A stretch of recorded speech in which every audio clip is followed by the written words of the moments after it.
৭২ সংখ্যক ৰাষ্ট্ৰীয় চলচ্চিত্ৰ বঁটা ঘোষণা। অসমীয়া ছবি জুইফুললৈ শ্ৰেষ্ঠ অসমীয়া ছবিৰ সন্মান।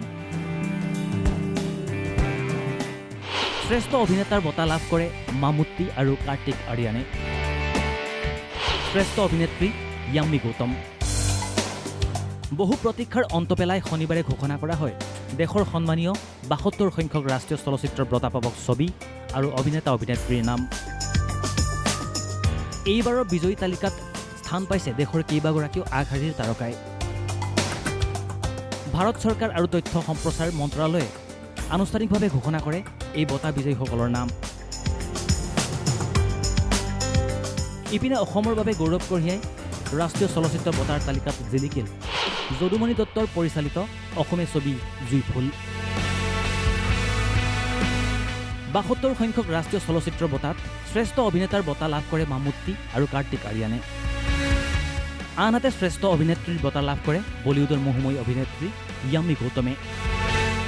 উল্লেখযোগ্য যে নলবাৰী থানাৰ চকৰ সন্মুখত থকা এইখন হোটেল লুইটৰ অনুপ দত্তৰ কেলিগ্ৰাফী অংকন কৰা অসমীয়া চলচ্চিত্ৰ জুইফুলে লাভ কৰিবলৈ সক্ষম হৈছে ৰাষ্ট্ৰীয় চলচ্চিত্ৰ বঁটা। ইতিমধ্যে অনুপ দত্তৰ কেইবাখনো চিত্ৰই সৃষ্টি কৰিছে অভিলেখ। এইটো আমাৰ কাৰণে যথেষ্ট ভাল লগা কথা, উৎসাহজনক কথা।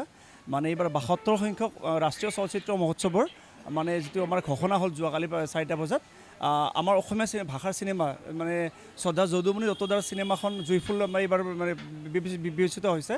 আৰু তাতে ভাল খবৰটো হ'ল কি তাতে মোৰ চিনেমাখনত মই জড়িত আছিলোঁ আৰু কেলিগ্ৰাফীটো মোৰ আছিল। আৰু সেই ক্ষেত্ৰত মোৰ খুবেই ভাল লগা কথা, মোৰ কেলিগ্ৰাফী এতিয়া ৰাষ্ট্ৰীয় পৰ্যায়ত এটা স্বীকৃতি লাভ কৰিছে।